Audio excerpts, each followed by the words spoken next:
주샤오동은 아내 양리핑을 살해하고 무려 105일 동안 그녀의 시신을 냉동고에 보관했습니다.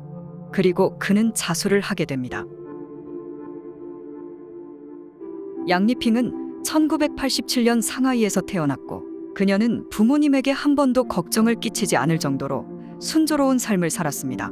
그리고 대학 졸업 후에 그녀는 교사가 되었죠. 주샤오동은 실업계 고등학교 졸업 후에 안정적인 직장을 찾지 못했습니다.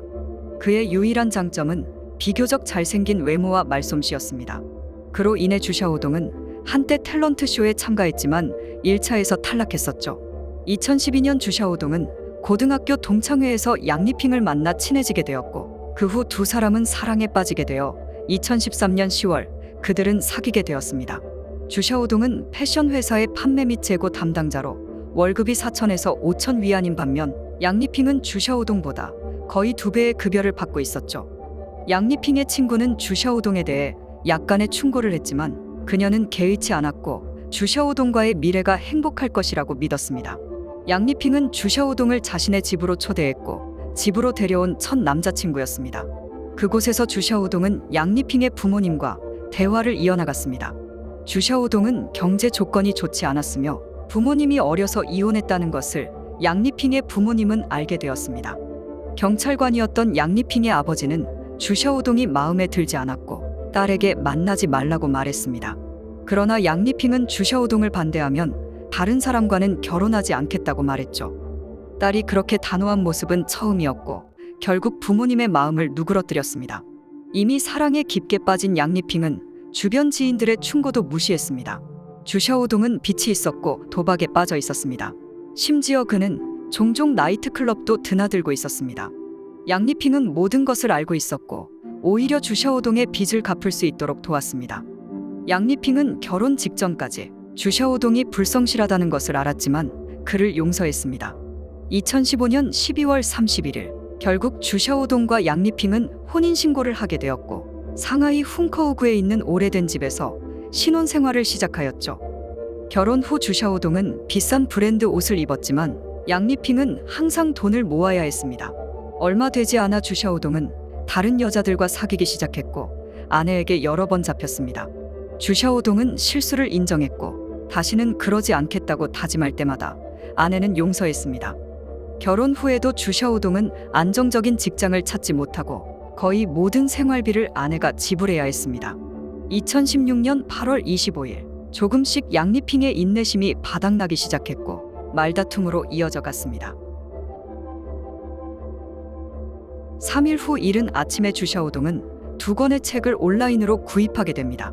그 책은 범죄와 관련된 책이었고 그 책은 아내를 살해한 방식과 놀라울 정도로 비슷하게 묘사돼 있었죠. 2016년 9월 14일 주샤오동은 아내에게 자신이 승진을 하게 되었고 그로 인해 홍콩에서 근무를 해야 한다고 말했습니다. 그러면서 그는 아내에게 교사를 그만두고 자신과 함께 홍콩으로 가자고 설득하였죠. 양리핑은 남편의 말을 믿었고 그날 양리핑은 학교에서 사직서를 제출하게 됩니다. 그러나 주샤오동의 말은 모두 거짓이었죠.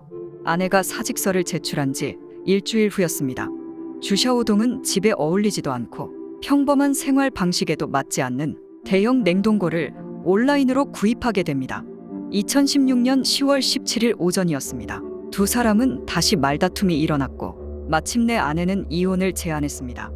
그 순간 주샤오동은 자신의 손으로 아내를 질식시켜 살해한 다음 그녀를 담요에 싸서 냉동고에 넣었습니다.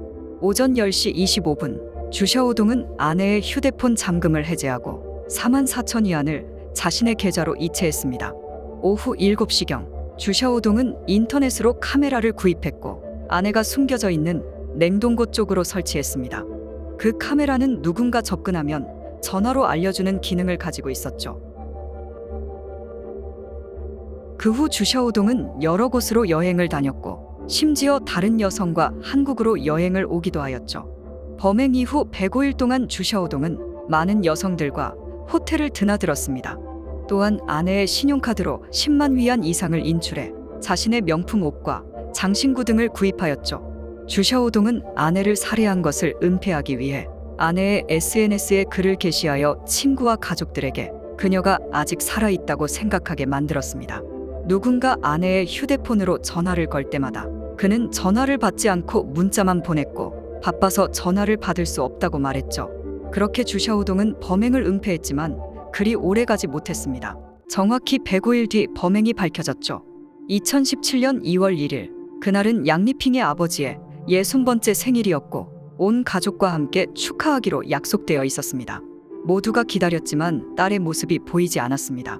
양리핑의 아버지가 곰곰이 생각해보니 3개월 동안 딸을 보지 못했고 전화통화를 한 적도 없었으며 가끔 문자만 주고받은 것이 전부였죠. 장인어른은 주샤오동에게 딸에 대해 물었습니다. 그 순간 그는 더 이상 숨길 수 없다고 생각해 경찰서로 찾아가 자수하였죠.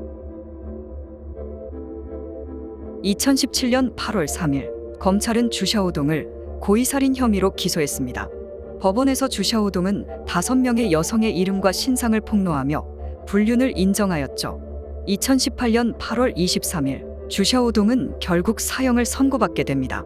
그러나 주샤오동은 갑작스러운 부부싸움으로 인해 실수로 아내를 살해했다고 주장했고 자신은 자수했으며 반성하고 있다며 더 가벼운 처벌을 요청했습니다.